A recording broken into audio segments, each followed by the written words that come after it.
ఆంధ్రప్రదేశ్ మాజీ ముఖ్యమంత్రి జగన్మోహన్ రెడ్డి కూటమి ప్రభుత్వంపై దాడిని ఉధృతం చేస్తున్నారు. 8 నెలల క్రితం జరిగిన ఎన్నికల్లో ఎదురైన అనూహ్య పరాజయం నుంచి కోలుకున్న ఆయన తనదైన శైలిలో ప్రభుత్వంపై విమర్శలు గుప్పిస్తున్నారు. ఈ క్రమంలో ఆయన మాటలు, చేష్టలు అదుపు తప్పుతున్నాయి. రాష్ట్రం విడిపోయిన తర్వాత 2014లో జరిగిన ఎన్నికల్లో తాను అధికారంలోకి వచ్చేసినట్టేనని అతి విశ్వాసంతో ఉండిన ఆయన ఓడిపోయారు. దీంతో జగన్మోహన్ రెడ్డి పని అయిపోయిందని భావించిన చంద్రబాబు నాయుడు ఆయనను పెద్దగా పట్టించుకోలేదు.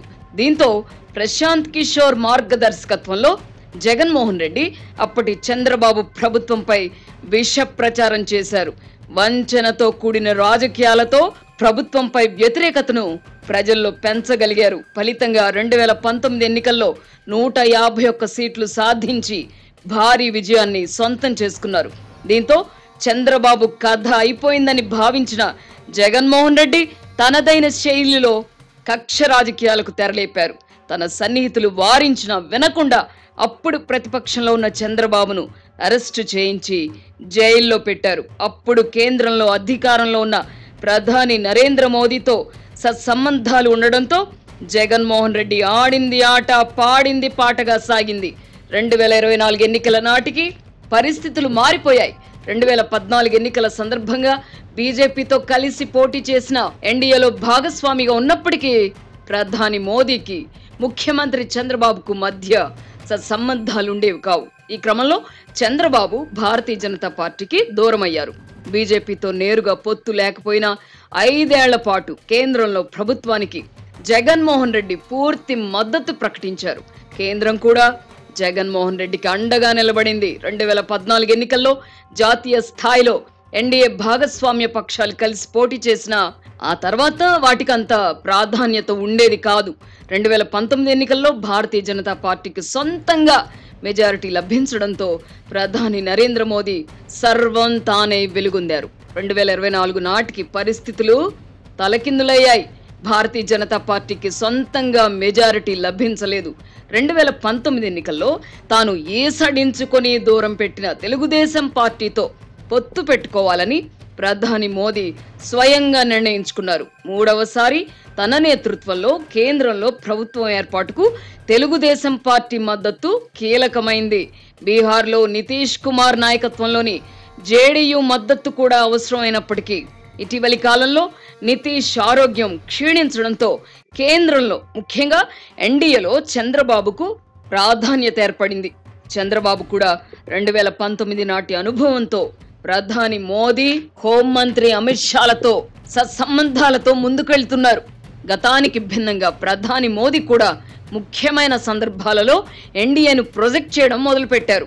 ఇటీవల జరిగిన ఎన్నికల్లో బీజేపీ అధికారంలోకి వచ్చిన హర్యానా, మహారాష్ట్ర, ఢిల్లీలో ముఖ్యమంత్రుల ప్రమాణ స్వీకారోత్సవాలకు ఎన్డీఏ నేతలను ప్రత్యేకంగా ఆహ్వానించారు. చంద్రబాబుకు ప్రాధాన్యత ఇవ్వడం మొదలెట్టారు.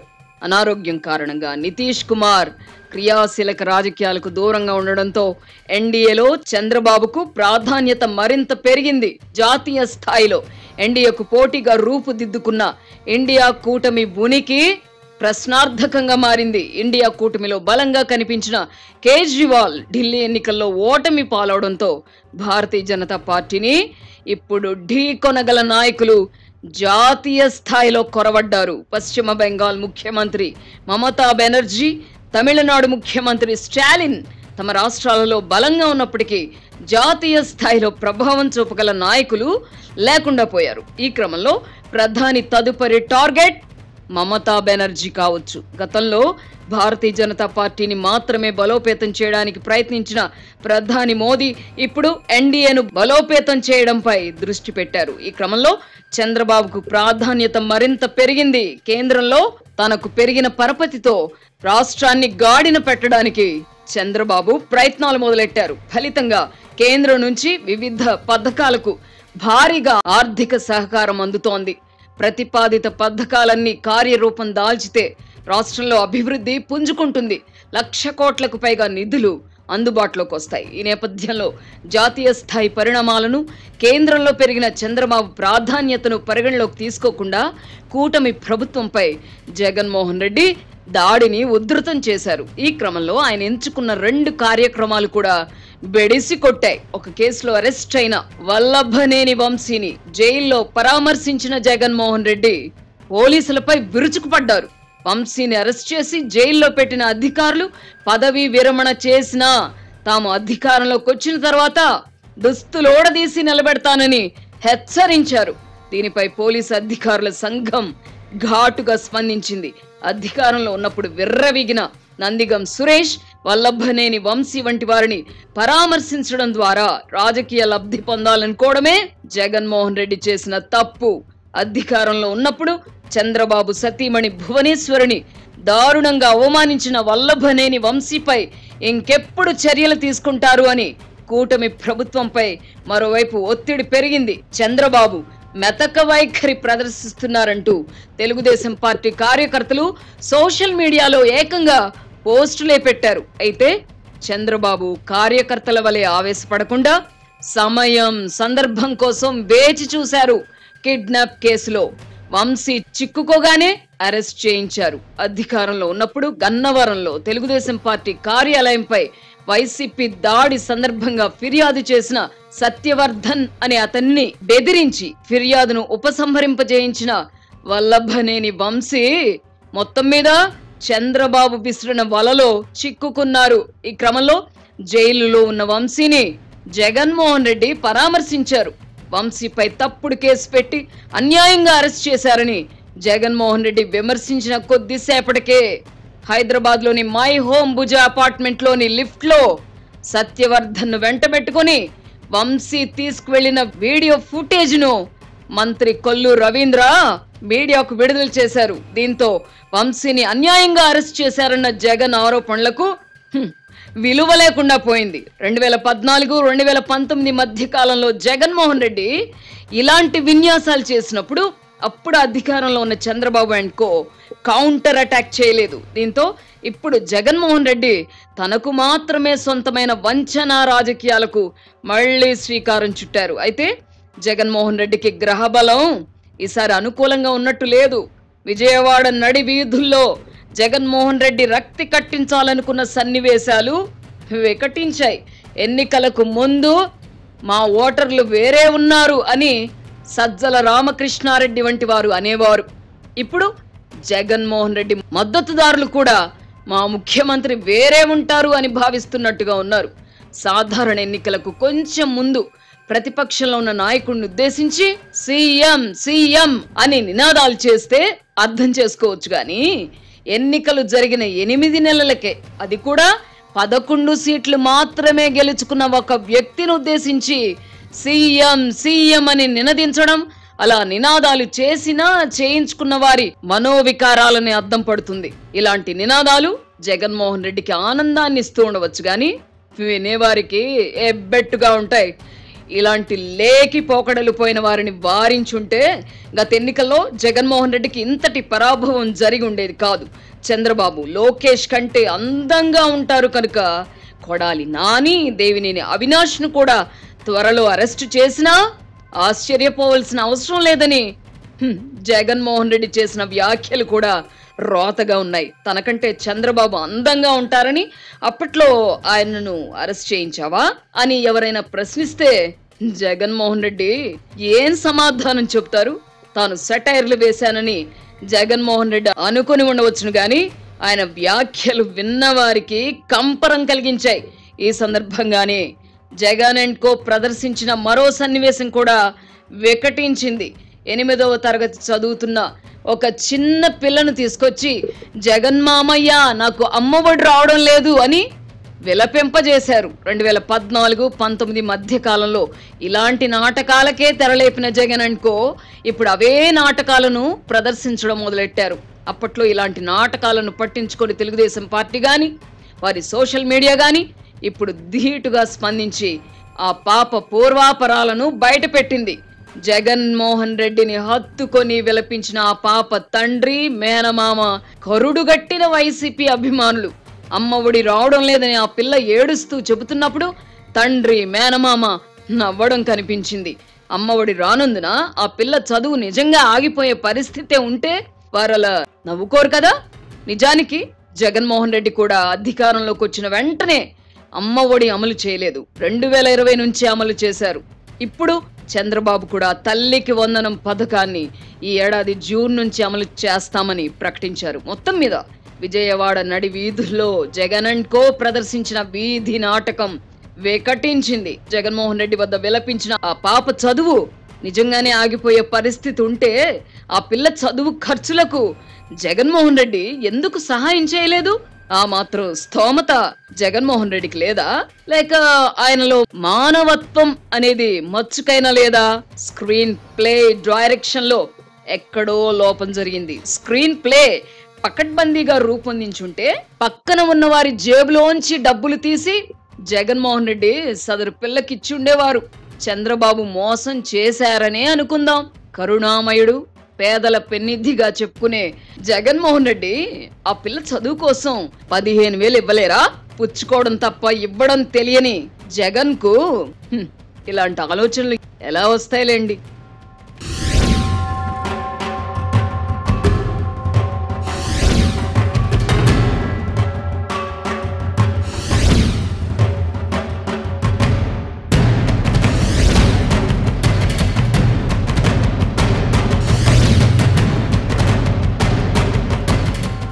2014-19 మధ్య కాలంలో ప్రదర్శించిన వంచనతో కూడిన వీధి నాటకాలనే మళ్లీ ప్రదర్శించాలని జగన్ అండ్ కో అనుకోవడమే ఇప్పుడు చేస్తున్న పెద్ద తప్పు.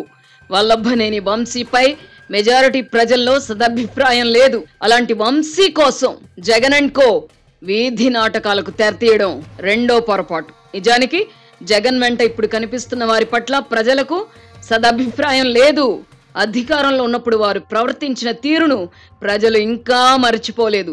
అధికారం మదంతో విర్రవీగిన వారిని వెంటబెట్టుకొని తిరగడం వల్ల జగన్మోహన్ రెడ్డికి నష్టమే గాని లాభం ఉండదు. ఇక గుంటూరు మిర్చి యార్డు సందర్శనకు జగన్మోహన్ రెడ్డి మందే మార్బలంతో వెళ్లి హడావుడి చేశారు. తన హయాంలో మిర్చి రైతులకు గిట్టుబాటు ధర లభించి ఆనందంగా ఉండేవారని, ఇప్పుడు చంద్రబాబు ప్రభుత్వంలో మిర్చి రైతులను పట్టించుకోవడం లేదని జగన్మోహన్ రెడ్డి తనదైన శైలిలో విమర్శలు చేశారు. ఈ విమర్శలు చేసి ఆయన తాడేపల్లి ప్యాలెస్ కు చేరుకునేలోగానే జగన్మోహన్ రెడ్డి హయాంలో మిర్చి పంటకు క్వింటాలుకు 7,000 రూపాయలను మాత్రమే ధరగా నిర్ణయిస్తూ అప్పటి ప్రభుత్వం జారీ చేసిన జీవోను అధికార పక్షం బయట పెట్టింది. దీంతో జగన్ అండ్ కోకు మాట పడిపోయింది. అదే సమయంలో చంద్రబాబు నాయుడు ఢిల్లీ వెళ్లి మిర్చి రైతులను ఆదుకోవాల్సిందిగా కేంద్ర వ్యవసాయ శాఖ మంత్రిని కోరారు. చంద్రబాబు నుంచి విజ్ఞప్తి అందిన వెంటనే కేంద్ర మంత్రి మరుసటి రోజే అధికారులతో సమావేశం ఏర్పాటు చేసి సమస్యపై చర్చించారు. నిజానికి ఆంధ్రప్రదేశ్లోనే కాదు, తెలంగాణలో కూడా ఆ మాటకొస్తే దేశవ్యాప్తంగా ఈ ఏడాది మిర్చి పంటకు ధర పడిపోయింది. పత్తి, మిర్చి వంటి పంటలకు కొన్ని సందర్భాలలో అధిక ధర పలకడం, మరికొన్ని సందర్భాలలో ధరలు పడిపోవడం పరిపాటే. ఎన్నికల నియమావళి కారణంగా మిర్చి యార్డు సందర్శనకు అధికారులు అనుమతులు నిరాకరించిన జగన్ అండ్ కో లెక్కలేనితనంతో వ్యవహరించారు. దీంతో ఎన్నికల కమిషన్ అధికారులు జగన్ అండ్ కోపై కేసు పెట్టారు. ఇదే పని జగన్మోహన్ రెడ్డి ముఖ్యమంత్రిగా ఉన్నప్పుడు చంద్రబాబు చేసి ఉంటే అరెస్టు చేసి ఉండేవారు, లేదా చంద్రబాబు ఇల్లు దాటకుండా గేటుకు తాళం వేయించి ఉండేవారు. ఇప్పుడు చంద్రబాబు తన చేతికి మట్టంటకుండా కాగల కార్యం ఎన్నికల కమిషన్ అధికారులతో చేయించారు. అనుభవానికి అనుభవలేమికి ఉన్న తేడా ఇది. మొత్తం మీద కూటమి ప్రభుత్వంపై దండయాత్రకు జగన్మోహన్ రెడ్డి అండ్ కో చేసిన 2 కార్యక్రమాలు కూడా వికటించాయి. కేంద్రం వద్ద తనకున్న పలుకుబడిని స్వప్రయోజనాల కోసం కాకుండా రాష్ట్ర అభివృద్ధి కోసం, ప్రజల కోసం ఉపయోగించడంలో చంద్రబాబుకు ట్రాక్ రికార్డు ఉంది. 1999-2004 మధ్య ఉమ్మడి రాష్ట్రంలో కరువు పరిస్థితులు నెలకొనడంతో అప్పట్లో కేంద్రంలో అధికారంలో ఉన్న వాజ్పేయి ప్రభుత్వంలో తనకున్న పలుకుబడిని ఉపయోగించి పనికి ఆహార పథకం కింద భారీగా బియ్యం కేటాయించేలా కృషి చేశారు. ఇప్పుడు కూడా ఆ దిశగానే కృషి చేస్తున్నారు.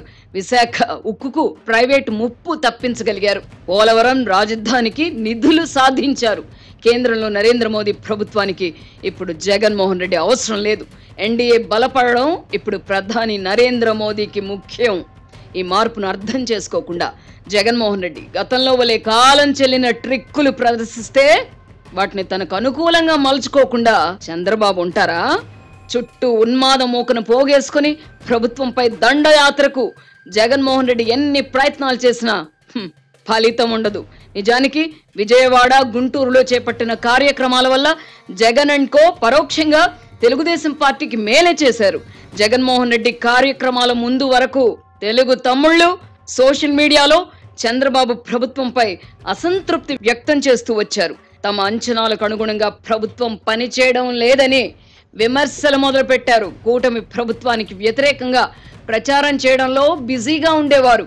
ఈ పరిణామం ముఖ్యమంత్రి చంద్రబాబుకు ఇబ్బందిగా మారింది. కార్యకర్తలు కోరుకుంటున్నట్టుగా రాజకీయ కక్ష సాధింపులకు పాల్పడలేక అదే సమయంలో అదుపు తప్పుతున్న తెలుగు తమ్ముళ్లను శాంతింపజేయలేక సతమతమయ్యారు. ఈ నేపథ్యంలో జగన్ అండ్ కో ప్రదర్శించిన వీధి నాటకాలు తెలుగు తమ్ముళ్లను మళ్లీ సంఘటితం చేశాయి. సోషల్ మీడియాలో ప్రభుత్వంపై విమర్శలకు స్వస్తి చెప్పి జగన్ అండ్ కో ప్రదర్శించిన వీధి నాటకాల్లోని డొల్లతనాన్ని బయటపెట్టారు. దీంతో తెలుగుదేశం పార్టీకి మంచే జరిగింది. 2004కు ముందు ప్రతిపక్షంలో ఉన్న వైఎస్ రాజశేఖర్ రెడ్డి ఒక హత్య కేసులో జైల్లో ఉన్న గౌరు వెంకటరెడ్డిని పరామర్శించి రాజకీయాల్లో కొత్త వరవడికి శ్రీకారం చుట్టారు. అప్పట్లో ఆయన చర్యకు మద్దతు లభించింది. తనను నమ్ముకున్న వారి కోసం రాజశేఖర్ రెడ్డి ఎంత దూరమైనా వెళతారన్న పేరొచ్చింది. ఇప్పుడు జగన్మోహన్ రెడ్డి తండ్రి బాటలోనే పయనించే ప్రయత్నం చేయాలనుకుంటున్నట్టుగా ఉంది. అయితే పరామర్శకు ఆయన ఎంచుకున్న మనుషుల గతాన్ని ప్రజలు మర్చిపోకపోవడం వల్ల సదరు ప్రయత్నాలు వెకటిస్తున్నాయి. ఎంపీగా ఉన్నప్పుడు నందిగం సురేష్ రాజధానికి భూములు ఇచ్చిన రైతులకు వ్యతిరేకంగా అరాచకంగా ప్రవర్తించారు. అధికారం మదంతో వెర్రవీగారు. వల్లభనేని వంశీ విషయం కూడా అందరికీ తెలిసిందే. నోటికి హద్దు పద్దు లేకుండా చంద్రబాబు కుటుంబంపై అవాకులు చవాకులు పేలారు. మహిళలను అవమానించారు. తమకు జరిగిన అవమానాలను చంద్రబాబు గాని లోకేష్ గాని ఎలా మర్చిపోతారు? అందుకే సమయం సందర్భం కోసం వేచి చూశారు. వంశీ వంటి వారు ఇంకా కొంతమంది ఉన్నారు. వారి వంతు రావడానికి ఇంకొంత సమయం పట్టవచ్చు. ఇప్పుడు జగన్ చుట్టూ కనిపిస్తున్న కొడాలి నాని, పేర్ని నాని, దేవినేని అవినాష్, అంబటి రాంబాబు, లేళ్ల అప్పిరెడ్డి వంటి వారు ఈ జాబితాలో ఉంటారని అంటున్నారు. ఇలాంటి వారిని అరెస్టు చేసినప్పుడు వారి పరామర్శకు జగన్మోహన్ రెడ్డి పొలోమని వెళ్ళినా ప్రయోజనం ఉండకపోవచ్చు. అధికారంలో ఉన్నప్పుడు వివాద రహితులుగా ఉన్న వారిని ప్రభుత్వం వేధిస్తే వారి కోసం జగన్మోహన్ రెడ్డి తపన పడితే అర్థం ఉంటుంది. కానీ ప్రజల్లో సదభిప్రాయం లేని వారి కోసం గొంతు చించుకున్న ప్రయోజనం ఉండదు. కూటమిలో చీలిక ఏర్పడకపోదా? ముఖ్యమంత్రి చంద్రబాబు, ఉప ముఖ్యమంత్రి పవన్ కళ్యాణ్ మధ్య విభేదాలు ఏర్పడి విడిపోకుండా ఉంటారా అని జగన్ అండ్ కో ఆశగా ఎదురు చూస్తున్నారు. గాని వారి ఆశలు నెరవేరే అవకాశాలు కూడా కనిపించడం లేదు. కేంద్రంలో ఎన్డీఏ బలంగా ఉండాలని ప్రధాని మోదీ కోరుకుంటున్నందున కూటమిలో విభేదాలు ఏర్పడకుండా ఆయన పెద్దన్న పాత్ర పోషించడానికి సిద్ధంగా ఉన్నారు. కూటమిలో చీలిక కోసం ఆశతో ఎదురు చూసే బదులు తనకు నమ్మిన బంటుగా బతికిన విజయసాయిరెడ్డి వంటి వారు ఇప్పుడు తనను వదిలి ఎందుకు వెళ్లిపోతున్నారో తెలుసుకునే ప్రయత్నం చేయడం జగన్మోహన్ రెడ్డికి మంచిది. వంచనతో కూడిన రాజకీయాలు అన్ని వేళలా పని చేయవు. జగన్మోహన్ రెడ్డి ఎటువంటి వారో, ఆయన పాలన ఎలా ఉంటుందో ప్రజలు తెలుసుకున్నారు. ప్రస్తుతానికి చంద్రబాబుకు గ్రహాలు అనుకూలంగా ఉన్నట్టున్నాయి. అందుకే కేంద్రంలో ఆయనకు పరపతి పెరుగుతోంది.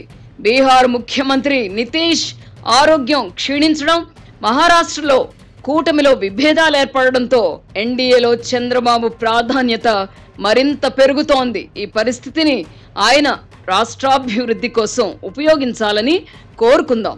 పరిస్థితులు అనుకూలించే వరకు వేచి ఉండకుండా తొందరపడి ఒక కోయిల ముందే కూసింది అన్నట్టుగా జగన్మోహన్ రెడ్డి వ్యవహరించడం, ఆందోళనలకు పిలుపునివ్వడం ఆయనకు మంచిది కాదని ఎవరు చెప్పాలి?